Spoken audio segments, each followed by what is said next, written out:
قاعدة هيسي أنا مركب فيري جعلك قوة زيادة أنا كاركين جعلك هيكذا هلو حكرش معاني تح I love you طيب بتروح هواي فيري أحيانا لو دلقات حفصك استعمل في البحر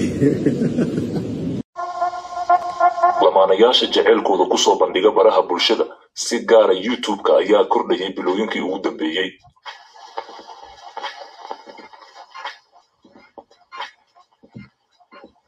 haba kordhaane waxa gunta hoostooda aan la gelin karin ayaa ah sax ahaanta jaceylkaasi inuu dhaafsiisan yahay muuqaalka 10 daqiiqo ah ee la doonayo in lagu bartilmaameedsado daawadayaal bal marka hore wax yar aan eegno jaceylkii hore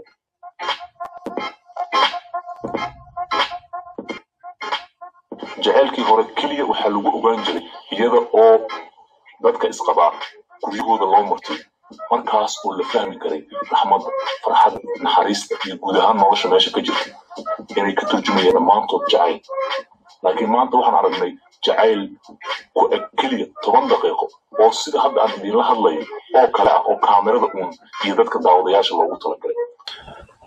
aynu soo qaadano laba lamaane oo aad u taqaantaan وحفصو iyo rashka waxay isbarteen sanadii 2019 bishii Abriil gurkoodu wuxuu dhacay dhowr bilood kadib waxay ahaayeen lamaane aad iyo aad u da'yar rashka boy dad badani ma yaqaanaan oo wuxuu yahaa nin magac ku leh magaalada Nairobi wuxuuna ka mid ahaa qaarkiina waa ogtiina ayaa laga yaabay ardayda wadaadka lagu magacaabo Sheekh Maxamuud Shibil walow markii dambe uu ku biiray xidigaha fanaaniinta ee isli ee loo yaqaano xidigaha isli ee dhalinyarada kadibna iskaga baxay waxa laga yaabaa taariikhdaas inay kugu cusub tahay laakiin waa soo baari kartaa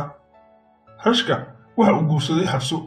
oo isku barteen markii hore riwaayado ay isla jilaayeen maalmihii hore oo ku soo biirayay YouTube-ka laakiin nimco walba waxay leedahay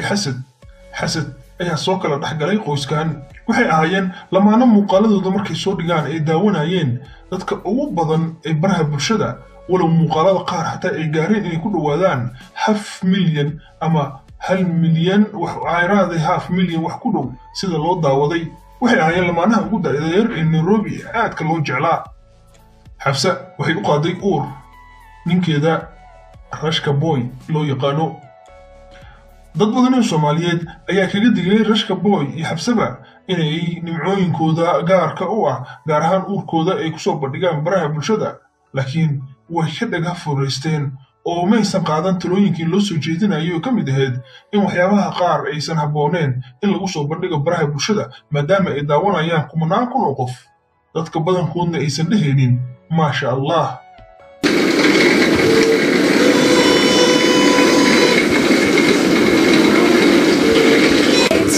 أحسن ده. واو تسعة. سنة زمان سيدي. So equal 7 months. Another mwezi 6. End of mwezi 6. After Ramadan إن شاء الله سيدي. Sawa. Mtoto iko 1.2 kgs. حاليا mtoto iko sawa. Ndio. Kuna shida. taasi ay jirto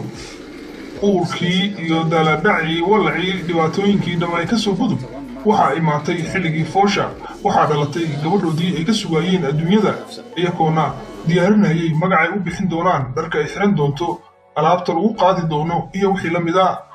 nasiib darro gabadhaasi waxay noqotay cilaalyo aakhiro oo aakhiro ay u aaday ayaan dhihi karnaa tihiin cunugtii yareed gabadheeni shalay ayaa soo duugnay magaalada Nairobi khabuuraha Kariakoo taqaanaan shalay ayaa soo duugnay waliba ana gacanteeda ku duugay oo ilaa khabriga eel ka dhigay gabar yar aad u qurux badan ahayd ma sha Allah anime ay ka masxafso ay ka qiyaasada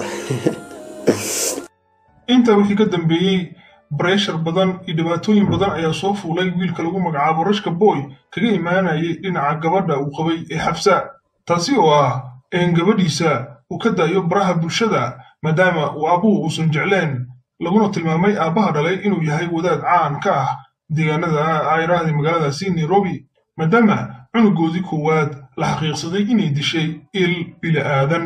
nabiga wuxuu yiri isha bilaadanka ah qofka bilaadanka ah waxay gelisaa qabri geelana waxay ku ridaa dheriga micnaheedu yahay mararka qaar haddaadan waxyaabaha la cajabta aad aragto aadan dhihin maasha allah ama qofkaas si aad xasadid waxaa laga yaabaa ishaada darteed inuu u dhinto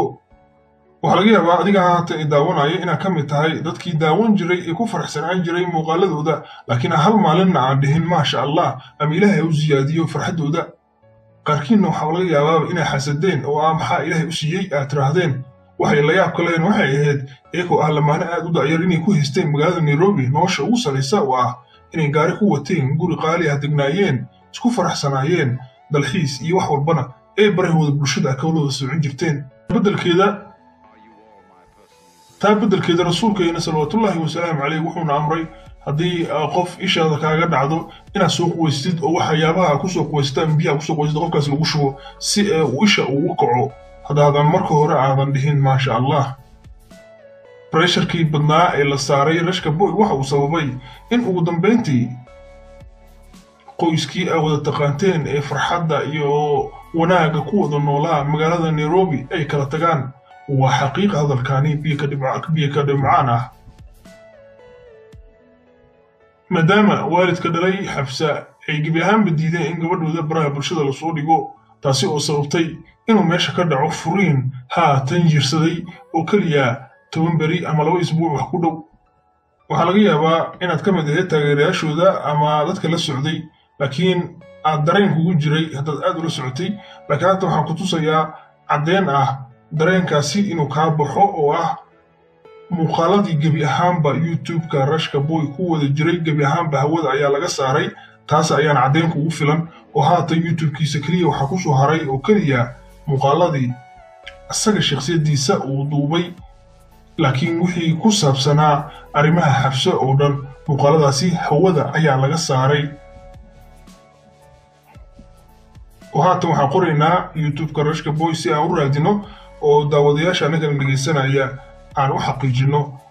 maadaama annaga aan youtube leenahay aan isxog ognahay laakiin dadweynaha aan u bayaaninayno arrinta dad badan ayna soo weydiiyeen waxa ku dhacay rashka boy xabsa youtube-kooda ayaan galaynaa rashka boy aan ku qornay waxaad u jeedaa gebi ahaanba inaanuusan soo bixinin muuqaaladii gabadhii xabsa ilaa hoosaan u dejinaynaa hoosaan u soconnay waxbaa kuma jiraan kolley haddaa nairobi aad joogto annaka magaalada muqdisho ayaan ku noolnahay laakiin xogtaani waan haynaa oo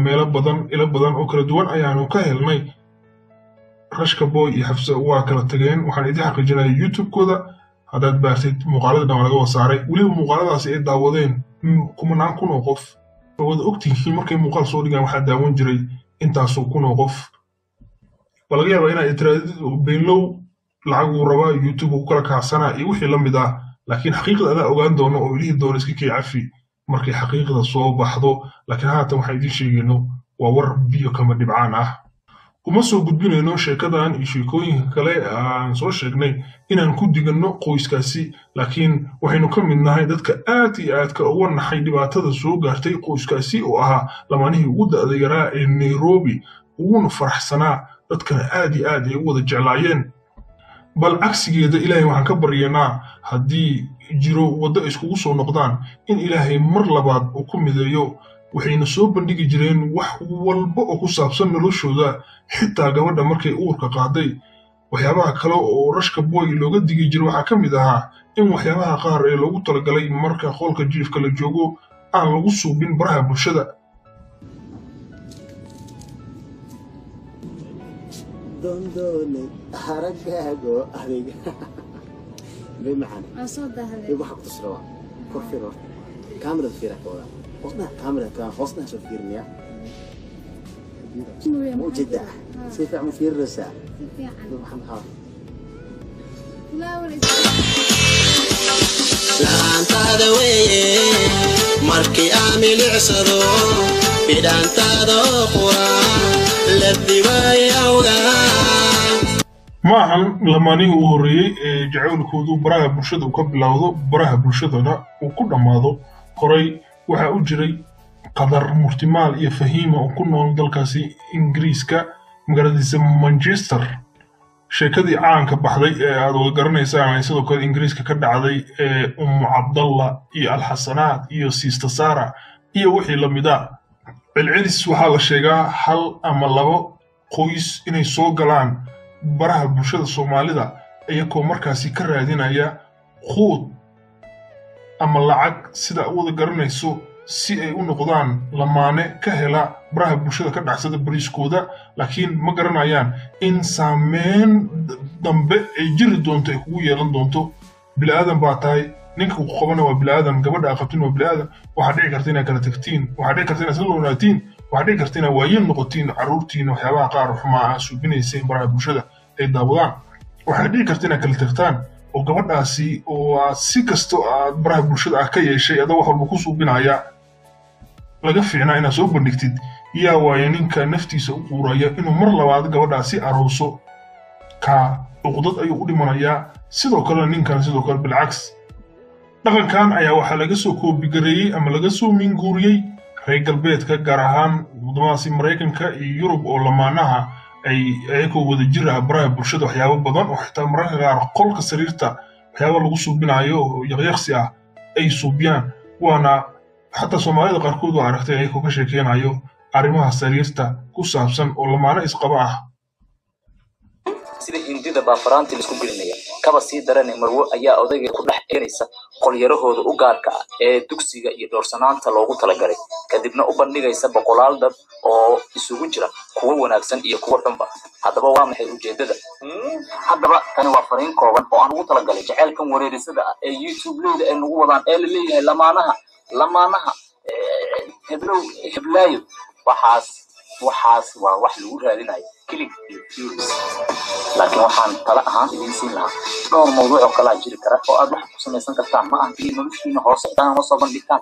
nolosha hoose ee qoyska ya ma aha hadduu hebel yimid wadaalin ya arkaan ka siiyey wada hel hadda ka siitay waa waxa idinka dhaxay noloshiin waa maxaa hadda odayaal meesha ka fahmi kartaa inay baasha soo dhanba ay tahay wareeriso iyo waxba kama jiraan